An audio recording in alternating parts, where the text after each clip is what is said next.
রামগঞ্জ সরকারি কলেজ ছাত্রলীগের সাবেক সভাপতি ও উপজেলা পরিষদের সাবেক ভাইস চেয়ারম্যান কামরুল ইসলাম বিএসসিকে গ্রেফতার করে আদালতে পাঠিয়েছে পুলিশ। আজ শনিবার দুপুরে কামরুল হাসান ও অপর আসামি যুবলীগ নেতা বিল্লাল হোসেনকে আদালতে নিয়ে যাওয়ার সময় বিক্ষুব্ধ জনতা তাদের লক্ষ্য করে ডিম নিক্ষেপ করে। পুলিশ জানায়, গোপন সংবাদের ভিত্তিতে শুক্রবার বিকেলে উপজেলার পানপাড়া বাজার এলাকা থেকে কামরুল হাসান বিএসসি ও বিল্লাল হোসেনকে গ্রেফতার করা হয়।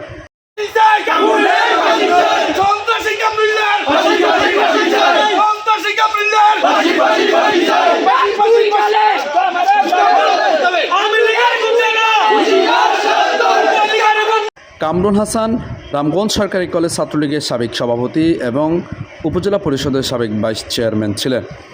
তিনি রামগঞ্জ পৌর আওয়ামী লীগের সাবেক সাধারণ সম্পাদক ও পৌরসভার সাবেক চেয়ারম্যান বীর মুক্তিযোদ্ধা আলী আকবরের ছোট ছেলে। অপর যুবলীগ নেতা বিল্লাল হোসেন উপজেলার ফতেপুর গ্রামের ওয়ারিস পাটোয়ারি বাড়ির ইসহাক পাটোয়ারির ছোট ছেলে। উপজেলা যুবলীগের সদস্য হওয়া পর্যন্ত কত মানুষের উপর নির্যাতন করেছে আমার স্পষ্ট মনে আছে। আমরা নূর প্লাজার সামনে একটা প্রোগ্রাম করেছিলাম, এই কামরুল ব্রিজের উপর দাঁড়িয়ে আমাদেরকে নিক্ষেপ করেছে এবং আপনার 4 আগস্টে রামগঞ্জ চৌরাস্তায় আওয়ামী লীগ বিএমপি তারেক জিয়ারকে অটকস্য ভাষায় গালিগালাজ করেছে এবং এমন কোনো ছেলে নাই সে যে কলেজে পড়ছে বা অন্য জায়গায় করছে, চাঁদাবাজি করে নাই, এমন কোনো ছেলে সে নির্যাতন করে নাই। ওপেন অস্ট্রেলিয়া করছে, খুব নির্যাতিত নেতা ছিল এবং নির্যাতন করছে, খুব দুর্দর্শ সন্ত্রাসী ছিল সে।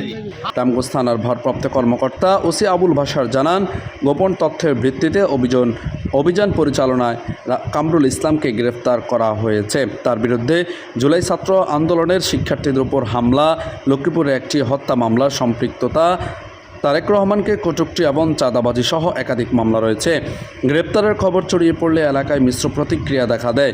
এক পক্ষ এই গ্রেফতারকে আইনানুগ পদক্ষেপ হিসেবে দেখলেও অন্য পক্ষ এটিকে রাজনৈতিক উদ্দেশ্য প্রণোদিত বলেও দাবি করছেন। ছাত্র জনতার উপরে হামলা করেছে এবং সাংবাদিক ভাইদের উপরে হামলা করেছে। আমরা দেখেছি আমাদের অনেক নিরীহ ছাত্রছাত্রীর উপরে এই কামরুলের নেতৃত্বে হামলা হয়েছে। আমরা কামরুলের দৃষ্টান্তমূলক শাস্তি চাই এবং তাকে ছাত্র হত্যা এবং লক্ষ্মীপুরের যে মামলা, রামগঞ্জের যে ঘটনাগুলো, সকল কিছুর সাথে কামরুল জড়িত আমরা জানি। অতএব প্রশাসনের দৃষ্টি আকর্ষণ করছি তাকে আইনানুগ ব্যবস্থা আছে সকল কিছু করার জন্য।